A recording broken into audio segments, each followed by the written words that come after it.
Kuya Raygun.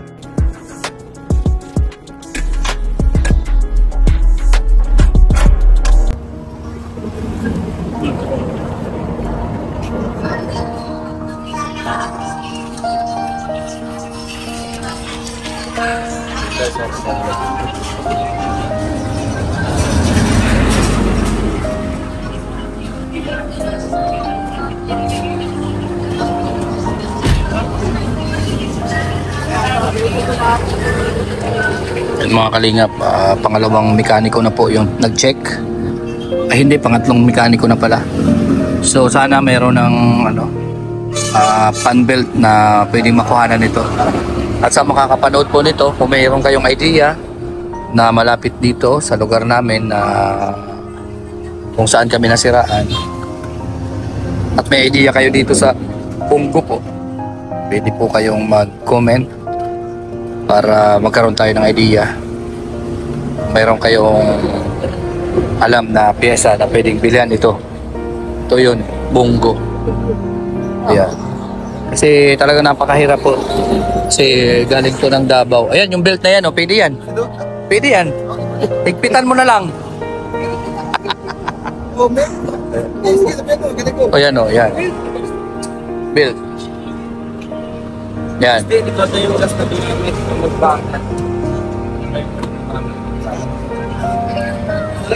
Grass cutter?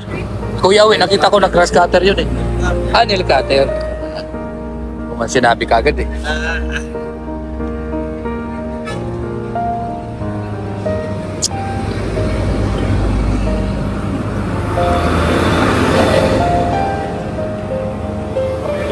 Mayroon daw? Ano sabi? Hintayin na lang natin. Susukatin nila yon. Ano lang naman yung putol eh. Hindi naman yata nadurog lahat. Sana mayroon para makaalis na tayo. Kasi kung papaumagahin pa natin, ilang araw pa yan, babalik din dito. Gastos pa yun. Bukod sa gastos, yung oras natin. Kung pwede naman hintayin na lang natin. Hintayin na lang natin. Umalis kasi subukan kung mayroong sukat. Ang sukat yan ang pinaka-importante. Kaya nga. Sukat niya. Tugma talaga. Kasi sayang eh. Kung aalis tayo, iiwan natin. Babalik na naman tayo. Hintayin na natin kung mayroon man lang paraan. Kung wala, punta na lang yung si Bruce. Iiwan natin yan, babalik na naman tayo galing daig. Kaya, sayang lang. Hintayin na lang natin.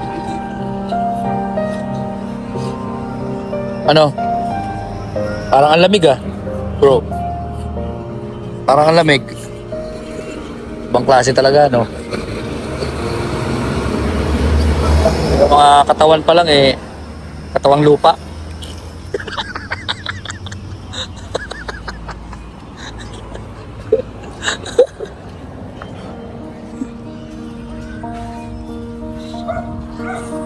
Sa mga kalingap, ito po yung update ngayong oras na to.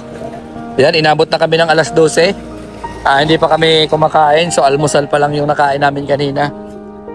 Nandito pa rin kami, standby pa rin, naghihintay kung anong pwedeng mangyari and kung anong pwedeng magawa ng mekaniko. Pangatlong mekaniko na yon mga kalingap, and wala pa rin nangyayari. So ngayon, yung mekaniko na pangatlo, kinuha po yung sample. Kinuha yung nagkaputol-putol, nagkapira-piraso. Susubukan daw kung kaya. Susubukan daw kung kayang hanapan. Yan, hanapan po mga kalingap ng kaparehas, Sana magkaroon ng kaparehas para maikabit na, kaalis na kami at magpatuloy na ulit ng mission po ng Roboys. Yan. So sa ngayon, maghintay-hintay muna tayo. Ito yung kaganapan ngayon dito. Yan. Tambay-tambay mo, cellphone. Ayan. Bro, natitense ka ba sa mga pangyayaring ito? Parang nalulungkot ka o ano ang nararamdaman mo na ganito nangyayari sa atin ngayon? Wala, okay lang. Ha? Okay lang. Okay lang? Kasi may nagbigay ng mga ayuda. May nagbigay? May nagbigay ng mga ayuda. Akala ko kasama ito syempre sa mga ginagawa natin, Hindi man ako nag-aalala masyado kasi magkakasama tayo. Ayaw. Kung ako siguro mag-isa. Pwede. Wala akong matanungan, wala akong makakama. Wala makatulong na, walang... Kaya salamat na rin din kasi yung mga supporters, viewers, talagang alerto sila, talagang nag-offer sila.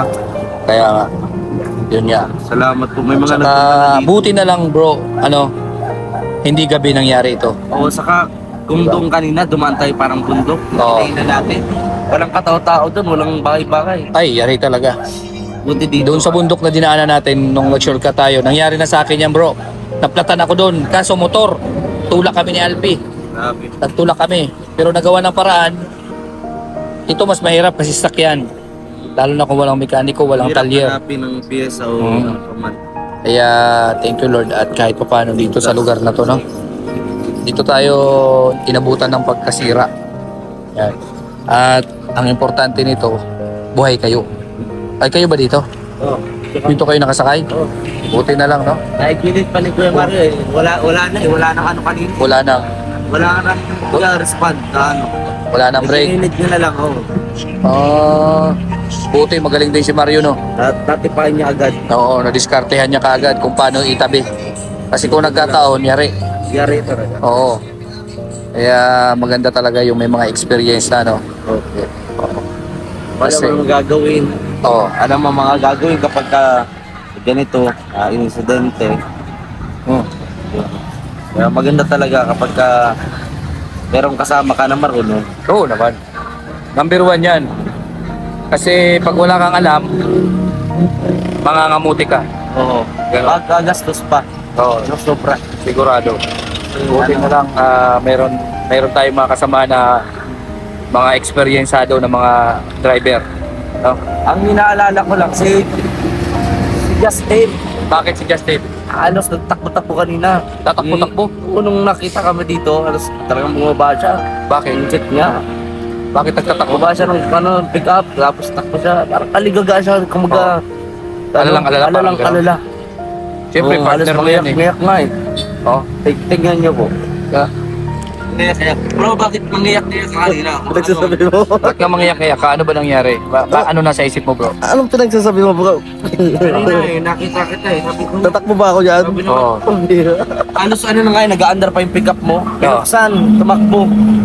Oh, ganon. Ibang klase. Nalatas siya. Okay ka din. Grabe. Nag-alala. Bakit ano ba ang naramdaman mo na nasiraan?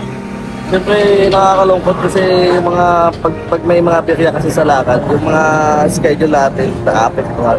Dapat nasa Naga na tayo ngayon eh. Oo, nakasama tayo sana kay Kuya Val, no? Kaya Tupi lang na tayo, tapos, yun. Kaya birya, nandito tayo. kasama talaga to sa syempre sa mga ginagawa natin, di ba? Kasi nagbiyahe tayo. Yung mga sasakyan hindi naman natin yung kabisado kung kailan masisira. At anong pwede mangyari. Ang mahalaga dito, ganun lang ang nangyari. Di ba? Kasi kumpara dun sa iba, nakita natin doon, bumangga sa poste, nagbanggaan dalawang sasakyan. Di ba? Yun ang matitindi. At least sa ating sira lang. Hindi yung aksidente, di ba? Kaya pasalamat pa rin tayo kay Lord na okay yung sitwasyon natin. Yes. Di ba? Yan ang importante sa lahat. Kaya kung ano man yung dinaranas natin ngayon, paghihintay, no, huwag kayo mainip. Sinadya talaga na kailangan muna nito masirang bunggo para makapagpahinga tayo. Yun, Oo. talagang. Ganun. Kailangan masira muna ito, pagyan natin ng pagsubok Hmm. para makapagpahinga naman to. Walang pahinga. Halos hindi napapagod. Ganun na nangyari. Mga kalinga po, kanya-kanya pwesto. Kanya-kanya pwesto.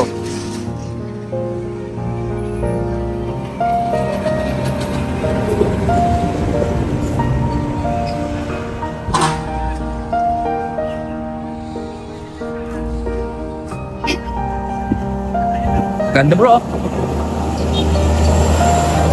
Wow. Ganda. Laki. Laking pick up. Bro, anong naramdaman mo kanina nung nagka-problema na? Yung belt. Ha? At buti, naisip mo kaagad na itabi. Ay, siyempre, yun, lalabas naman yun sa dashboard yun. Oh. Yung yung sign ng alternator pag hindi siya nagcha-charge. At saka mararamdaman mo na yun. wala ka ng lahat nagbago. Oh, Kaya pag nagbago ay kuhanin mo na pakiramdaman na. pakiramdam mo na kung nagbabago na yung kahit na say, Sabi mo na walang ka ng break. wala talaga. Walang break. Buti na naging alerto ka. Ah, Na ano mo kaagad. Diba? Dahil kung hindi, delikado yung bro. Pwede kang maaksidente, pwede kayong maaksidente, makabangga. pati walang steering, pati ang bigat. Ang bigat. Ang bigat na talaga. Pinilit mo lang na maitabi. Pinag. Ba tayo dyan? Eh, buti na lang walang nakapark dyan sa tabi. Nandiyan si Lord to. Yun ang ano. Kasi Si Lord. kung wala si Lord, Natataranta kapag ganyan. Oo. Natataranta. presence of mind. Oo. Tapos ano ba dapat mga gawin sa mga ganyan? Sa mga nakakapanood dito na mga driver din. Driver dyan, sandali, kasi ito na ang mata ko eh. Oh. Yung mga driver dyan, siyempre, palagi nilang titingnan yung dashboard. Oh. Palagi yung dashboard titingnan. Pakiramdaman yung takbo kung may nagbago. Oo. Tapos, Kasi kapag driver ka, alam mo, kilala mo ang kilala dinadala mo. lalo na kung ikaw nagdadala niyan, alam mo yung pagbabago. Tama. Para din sa isang asawa yan. Oh. Asawa. Sige. Diba? Ano? Minsan Hindi ko kapag, alam, ikaw nagsabi, asawa eh. minsan kapag ang, siyempre ikaw ang kasama mo palagi yun. Oh. Ngayon, kapag nagbago yun, alam mo nang may problema. May gustong ano, May problema yun. Anong problema? Yun, nasa kanya na yun. Yun ang uhulihin mo kung sa asawa mo. Iba naman kasi yung sa Sasakyan. Sa sasakyan, alam natin yan. Pero yung sa asawa, siyempre minsan kasi pag may asawa ka, magbabago, di ba? Oh. Tapos minsan nag-iiba. Parang sasakyan din kasi Oh. yan eh. Bihira na punta tayo sa asawa ha. Para madagdagan bro. Ayan mga kalingap, ito yung pangyayari dito. At si Mario po yung driver kanina. At buti na lang si Mario eksperyensado at marunong makiramdam at alam niya kagad kung anong gagawin sa mga ganong sitwasyon. Kasi unang-una po sa lahat, sa driver po, nasa kamay po ng driver yung buhay.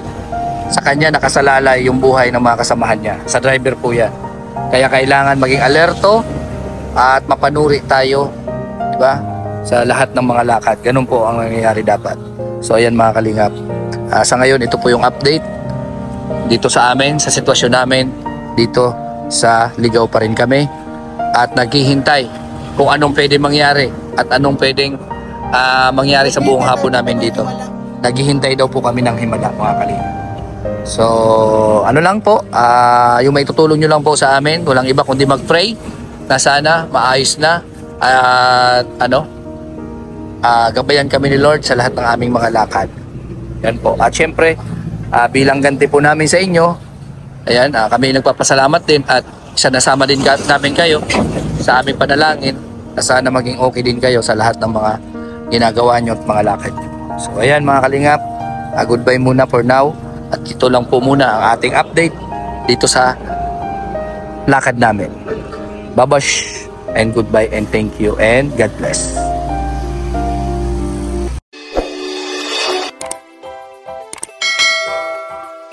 Kaibigan at kasama nyo, Kuya Regan Vlog.